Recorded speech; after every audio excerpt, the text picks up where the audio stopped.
My bro, what is good? I'm making this video because I talk with a lot of guys who are struggling with a handful of emotional things. Whether it's they're depressed, they're dealing with anxiety, they're dealing with stress, they don't understand their thoughts, they're not able to control their emotions. For me, I've always had a lot of anger. I've learned to control it, but for a long time, I would just burst out in fits of rage, or somebody would say something to me and it would piss me off so much I wouldn't be able to hold back and I would end up saying something stupid that I didn't even want to say. Also, when I was coming out of a relationship with a girl, I was super depressed. I had a ton of anxiety around my work, my job, and I didn't even know why, what was the cause of it. So, the solution for me, what helped me massively, was working to become self and emotionally aware. Essentially, getting to the place where I can understand my thoughts and my emotions. I can step outside of myself and almost watch my thoughts and my emotions from a third person point of view. And then when you're watching them, you're able to actually process them, because if you're watching them, you're aware of them.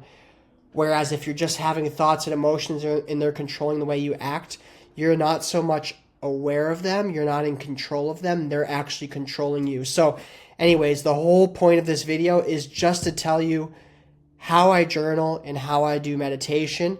It's it's just a one-page document, so there's a lot less here than it seems. Really what I just want to do for you is I want to break down how I would go about journaling, and then I want to break down how I would go about meditation. Once again, they're both super simple. It can take you about 20 minutes each morning. The journaling can end up being longer. I recommend doing at least 10 minutes of meditation. But yeah, if you add this to your morning every single morning, then it's going to change your self-awareness and your emotional awareness massively. So let's get into it. The first thing is the journal. I like to do the journal first to get your thoughts on paper. If anything else, it's just a brain dump. You don't even understand what's going on in your mind until you actually either speak it or write it down. So the first thing I like to do, these are all just suggestions, which is what I call a previous day reflection. So the goal with this is just to become aware of your thoughts, your emotions, and the causes of those, so that you can eliminate any negativity, so that you can respond better to what is out of your control. You know, you have a stupid colleague who says something idiotic to you. Well, unfortunately, you can't control that, but you can control how you respond to that and how you react to the emotion that that incites in you. So the goal of this, reflecting on the previous day, is to eliminate anything that's negative, respond better to what's out of your control, and increase positivity.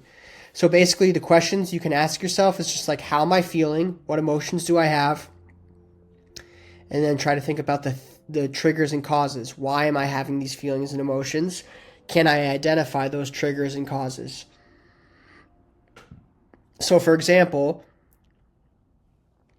if you're feeling a lot of depression or anxiety hanging out with a certain group of people, and you keep figuring out the reason you're feeling anxiety is because you're hanging out with this one group of people who are always gossiping, who are always comparing, then maybe what you're seeing is, let's eliminate the negativity. Maybe you need to remove those people from your life. Or if you start to see that a certain person always gets you angry if they talk about a specific topic, now you know. So as soon as that person starts talking about that topic, you can take a breath. Instead of getting pissed off, you can be in control and decide how you respond. Or if it's a positive thing, you know, you hit a run yesterday, you got outside, you got in the gym, you ate good, and you're feeling incredible today. Now you're starting to see the things that make you feel good. You can spend more time and energy on those. So that's the point of the previous day reflection. The second part, I really like this. It's called I am statements. Essentially, the goal is to begin the day with intention. These are statements that affirm who you want to be or who you're working on becoming. So essentially the goal is, you want to set your mind on the person you're working to become. You want to set your mind on, what does it look like, the person I want to become? How do they think? How do they act? How do they respond? What do they do? And you set your mind on the goals you want to achieve. So for example, here are some ideas. I am disciplined and consistent. I get up at 6 a.m. even when I'm tired. So for somebody who's trying to get their ass out of bed, who hasn't been up consistently at the same time, that's their way of affirming, okay, this is how I'm going to operate. One for me was, I don't live in my home state, so I'm trying to be better communicating with my family. I have a large family, so I would write, I'm a good son and brother. I call at least one family member a week. So these are just reminders so that as you start the day, you're reminded of the man, the person you want to be. It can also be goals. I will make $10,000 a month. Okay, great. If that's my goal this month, well, what do I have to do today to move in that direction? I'm reminded that that's a goal. I better get moving. I better start doing some things to move in that direction. So that's why I like the I am statements. And then gratitudes, right? You're either in a place of positivity or you're in a place of negativity. You can be in between, sure, just kind of existing, which is actually, I think, okay, like not too high, not too low. But ultimately, negativity really has extremely little value.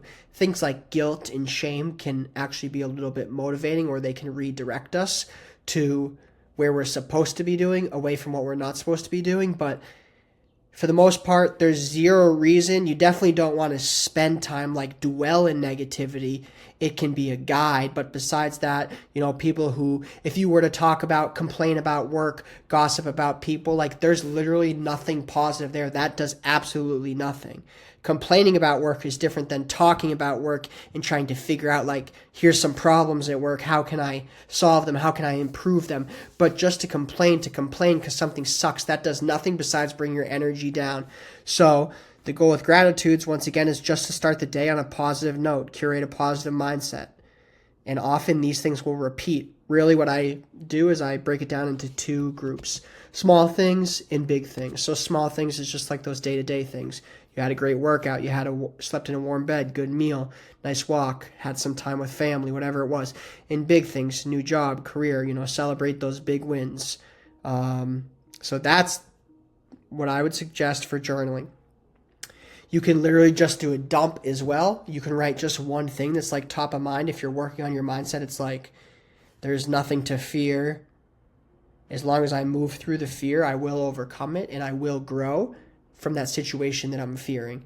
So that was something that worked for me. Either I would just brain dump or I would just write like one thing that's top of mind that I need to focus on. And then I would write like a couple gratitudes or even one gratitude. I would always suggest at least writing one gratitude.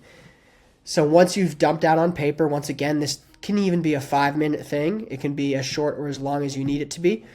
There's no strict guidelines here. You don't want it to feel like a hassle. You want it to flow for you.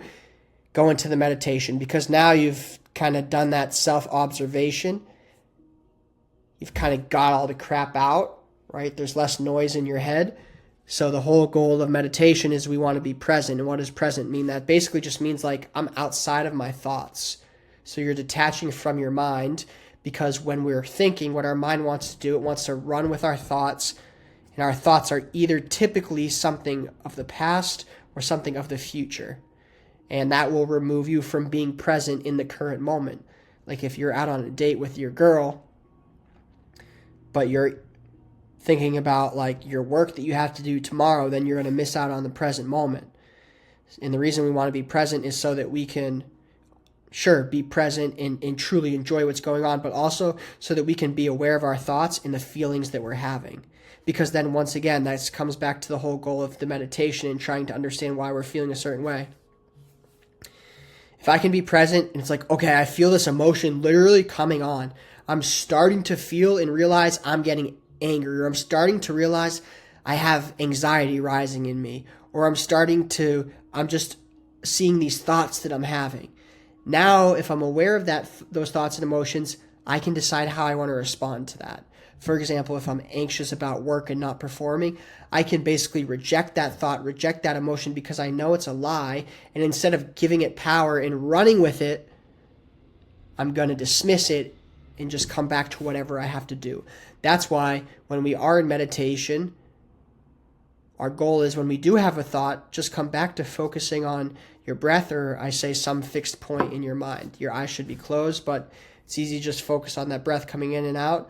Or if your eyes should be closed, but like focusing on a point like, right on the bridge of your nose, just basically staring at nothingness. And so how I would recommend doing this is I would use the Headspace app. This is how I started. Probably have to pay for the subscription. It's worth it. It's cheap. It's like maybe $100 a year or something. So invest in yourself. and do the guided meditations, because they walk you through kind of the thought process and the practice of how to learn how to meditate. Really good to start in the beginning. It's going to be uncomfortable. Your body is not going to like it. You're going to have a super busy mind because you're not used to being present and still. But yeah, and then as you progress out of that, you get good at guided meditations, being present. Then you can progress to silent meditation, which is literally just sitting in silence and doing the exact same. The mental process is the same. And lastly, your meditation can turn into a prayer where you're kind of sitting in that meditative state. You're praying to God, but then you're also taking time to sit in silence. And the easiest way to hear from God is to be able to create a quiet mind. So that doesn't mean you're going to like hear God's voice like, hey, I want you to do this today.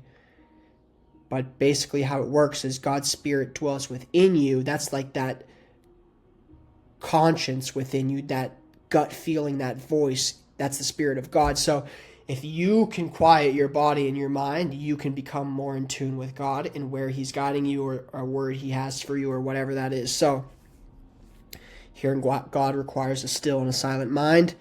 If you want to turn those meditations into prayer, where you're speaking, praying, and listening, that would be fantastic. Other than that, boys, this is my recommendations.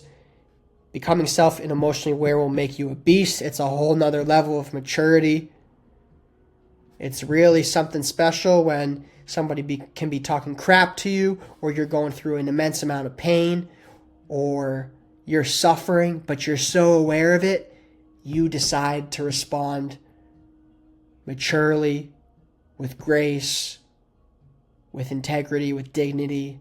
It's like, damn, nothing can shake this dude. That's a powerful place to be in. Let's get there, boys. Let's crush. Peace.